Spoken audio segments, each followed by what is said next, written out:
Beberapa gambar tadi menunjukkan aksi mahasiswa menuntut reformasi di Indonesia. Apa yang menyebabkan rakyat Indonesia menghendaki dilaksanakannya reformasi dalam kehidupan bernegara? Kemudian, bagaimana perkembangan bangsa Indonesia pada masa reformasi? Untuk mengetahui jawabannya, silakan kalian simak uraian berikut ini.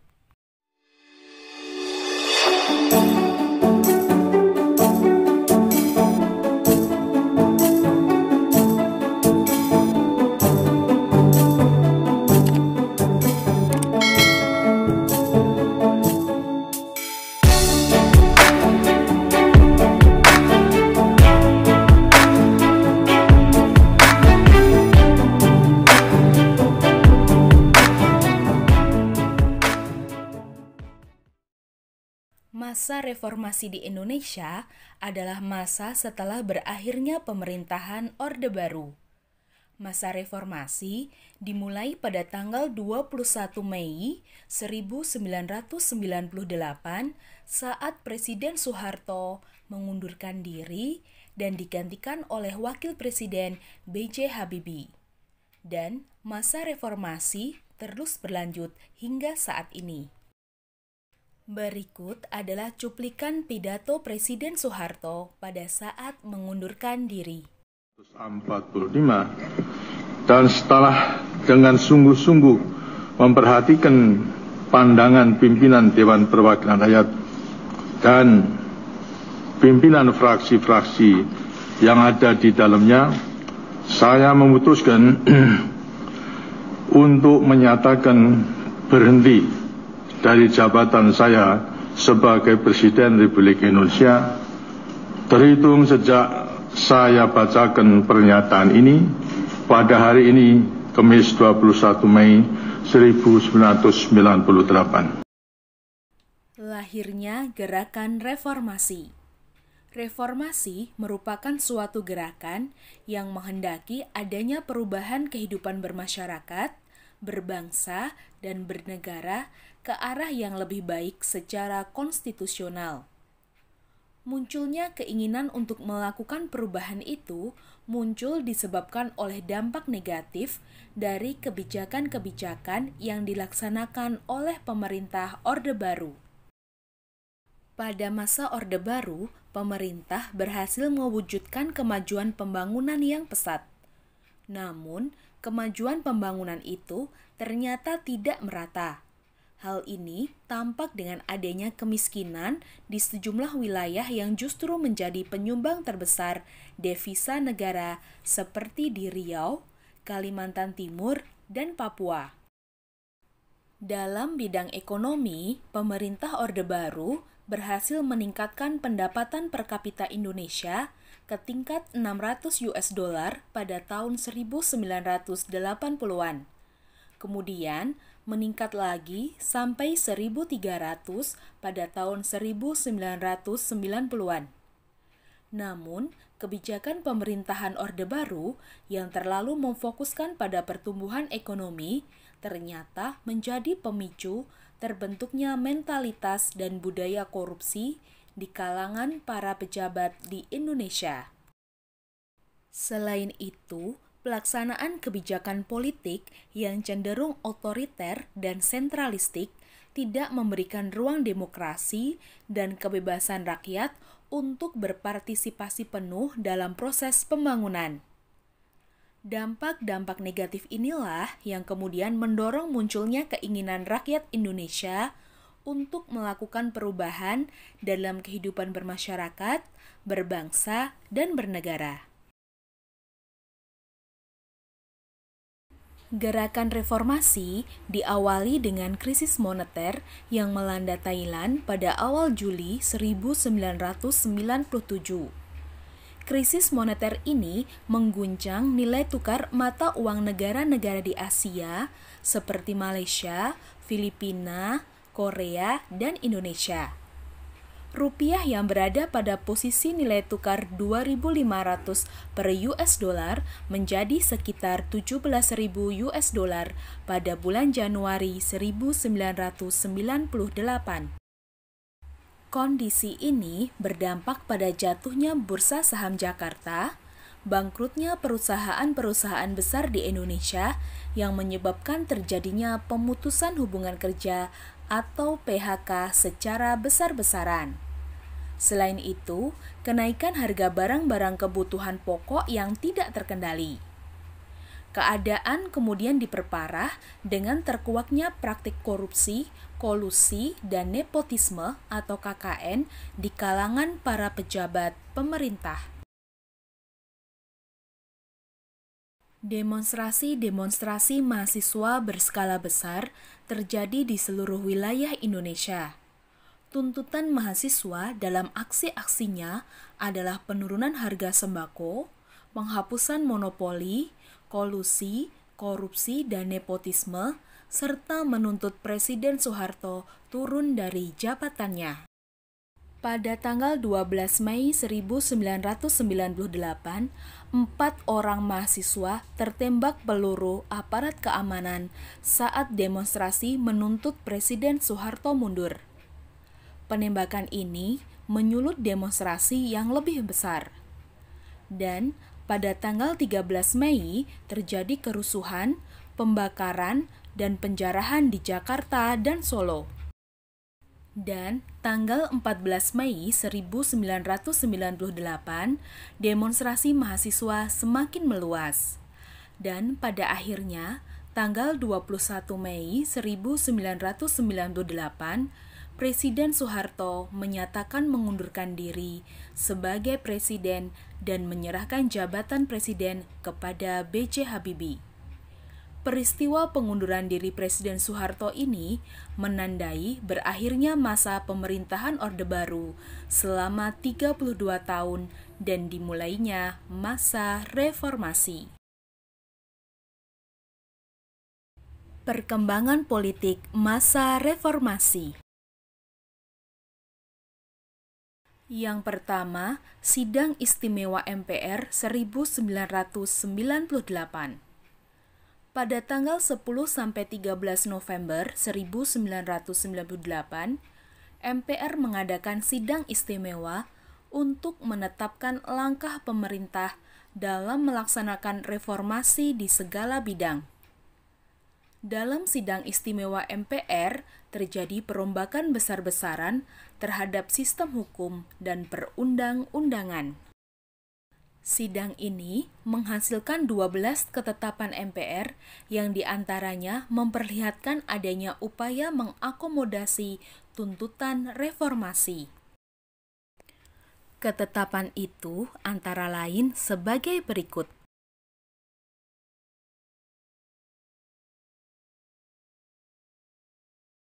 Yang kedua, otonomi daerah.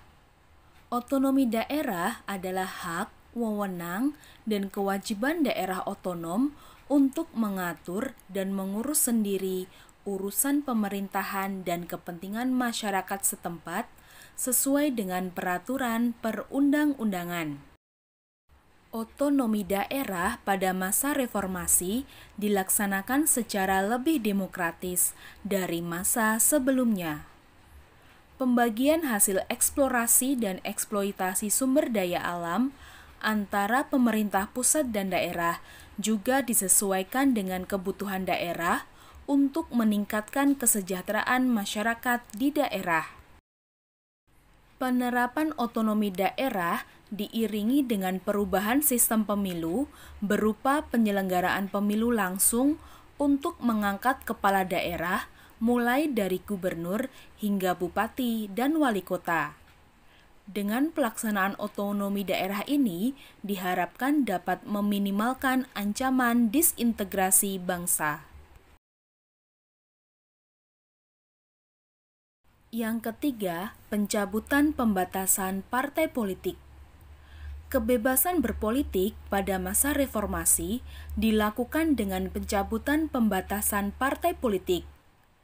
Dengan adanya kebebasan untuk mendirikan partai politik, pada pertengahan Oktober 1998 sudah tercatat sebanyak 80 partai politik dibentuk. Dan menjelang pemilu tahun 1999, partai politik yang terdaftar sebanyak 141 partai. Dan setelah diverifikasi oleh KPU, sebanyak 48 partai saja yang berhak mengikuti pemilu. Dalam hal kebebasan berpolitik, pemerintah juga mencabut larangan mengeluarkan pendapat, berserikat, dan mengadakan rapat umum. Yang keempat, penghapusan dwifungsi ABRI. Pada masa reformasi, dwifungsi ABRI dihapuskan secara bertahap, sehingga ABRI berkonsentrasi pada fungsi pertahanan dan keamanan. Kedudukan ABRI dalam MPR jumlahnya sudah dikurangi dari 75 orang menjadi 38 orang. ABRI yang semula terdiri atas 4 angkatan termasuk Polri, mulai tanggal 5 Mei 1999, Polri memisahkan diri menjadi Kepolisian Negara Republik Indonesia. Dan istilah ABRI berubah menjadi Tentara Nasional Indonesia atau TNI. Yang kelima, penyelenggaraan pemilu. Sejak dimulainya masa reformasi hingga tahun 2015, pemerintah telah melaksanakan 4 kali pemilu, yaitu pemilu tahun 1999, 2004, 2009, dan 2014. Berbeda dengan pemilu-pemilu pada masa Orde Baru yang hanya diikuti oleh 3 partai politik, pemilu pada masa reformasi diikuti oleh banyak partai politik. Meskipun diikuti oleh banyak partai politik, pemilu pada masa reformasi ini berlangsung dengan aman dan tertib. Pemilu tahun 2004 adalah pemilu pertama yang memungkinkan rakyat untuk memilih presiden secara langsung. Cara pelaksanaannya benar-benar berbeda dari pemilu sebelumnya. Pemilu tahun 2004 dilaksanakan minimal 2 tahap dan maksimal 3 tahap. Tahap pertama adalah pemilu legislatif untuk memilih partai politik dan anggotanya yang dicalonkan menjadi anggota DPR, DPRD, dan DPD. Tahap kedua adalah pemilu presiden putaran pertama. Pada tahap ini, pasangan presiden dan wakilnya secara langsung dipilih oleh rakyat. Sedangkan tahap ketiga adalah pemilu presiden tahap kedua. Pemilu presiden putaran kedua adalah tahap terakhir yang hanya dilaksanakan apabila pada tahap kedua belum ada pasangan calon presiden yang mendapatkan 50% suara pada pemilihan presiden putaran pertama. Perkembangan ekonomi masa reformasi. Perkembangan ekonomi masa pemerintahan Presiden B.J. Habibie.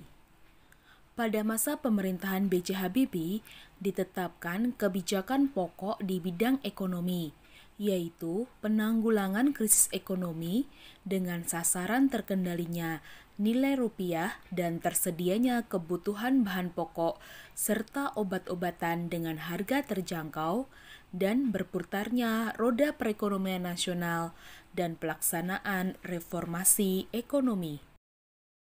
Untuk melaksanakan kebijakan tersebut dilakukan langkah-langkah sebagai berikut.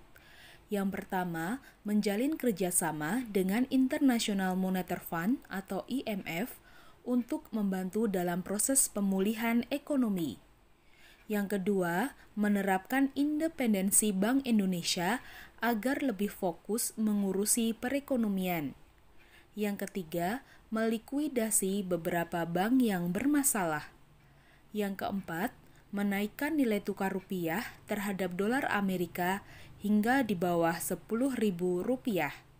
Dan yang kelima, membentuk lembaga pemantau dan penyelesaian masalah utang luar negeri.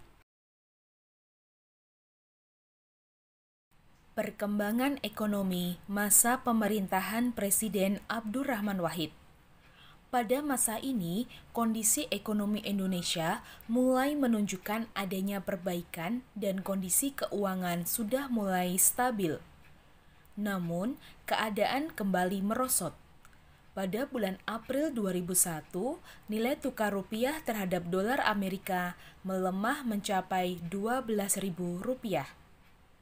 Melemahnya nilai tukar rupiah tersebut berdampak negatif terhadap perekonomian nasional dan menghambat usaha pemulihan ekonomi.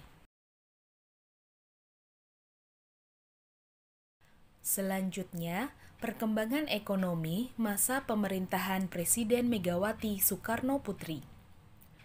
Pada masa ini, nilai tukar rupiah terhadap dolar Amerika berhasil distabilkan dan berdampak pada terkendalinya harga-harga barang. Selain itu, tingkat inflasi rendah dan cadangan devisa negara stabil. Namun, pertumbuhan ekonomi masih tergolong rendah yang disebabkan kurang menariknya perekonomian Indonesia bagi investor dan karena tingginya suku bunga deposito. Adapun kebijakan-kebijakan yang ditempuh untuk mengatasi permasalahan ekonomi antara lain sebagai berikut. Yang pertama, meminta penundaan pembayaran utang sebesar 5,8 miliar US dollar. Yang kedua, mengalokasikan pembayaran utang luar negeri sebesar 116,3 triliun rupiah. Kemudian yang ketiga, kebijakan privatisasi badan usaha milik negara atau BUMN. Perkembangan ekonomi pada masa pemerintahan Presiden Susilo Bambang Yudhoyono. Perekonomian Indonesia mengalami perkembangan yang cukup baik pada masa kepemimpinan Presiden Susilo Bambang Yudhoyono.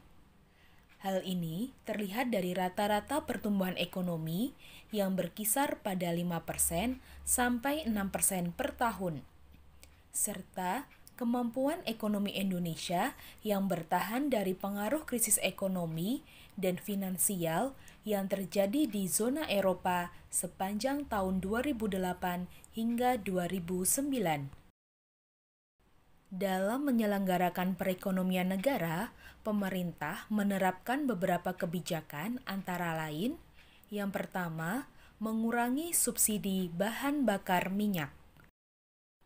Melonjaknya harga minyak dunia menimbulkan kekhawatiran akan membebani anggaran pendapatan dan belanja negara atau APBN. Oleh karena itu, ditetapkanlah kebijakan pengurangan subsidi BBM agar tidak membebani APBN. Anggaran subsidi BBM kemudian dialihkan ke subsidi sektor pendidikan dan kesehatan, serta bidang-bidang yang mendukung peningkatan kesejahteraan rakyat. Kebijakan pengurangan subsidi BBM berakibat pada kenaikan harga BBM. Kebijakan yang kedua adalah pemberian bantuan langsung tunai atau program BLT. Program BLT ini diselenggarakan sebagai respon kenaikan BBM. Program ini bertujuan untuk membantu masyarakat miskin agar tetap dapat memenuhi kebutuhan dasarnya dan mencegah penurunan taraf kesejahteraan masyarakat miskin akibat kesulitan ekonomi. Kebijakan yang ketiga yaitu pengurangan utang luar negeri. Dalam rangka mengurangi utang luar negeri, pada tahun 2006, pemerintah Indonesia melunasi sisa utang ke IMF sebesar 3,1 miliar dolar Amerika. Dengan pelunasan utang ini, Indonesia sudah tidak lagi berkewajiban mengikuti syarat-syarat IMF yang dapat mempengaruhi kebijakan ekonomi nasional. Oke anak-anak, itu tadi materi kita tentang masa reformasi di Indonesia. Semoga video pembelajaran ini bermanfaat ya bagi kalian semua. Terima kasih atas perhatiannya. Sekian saja. Wassalamualaikum warahmatullahi wabarakatuh.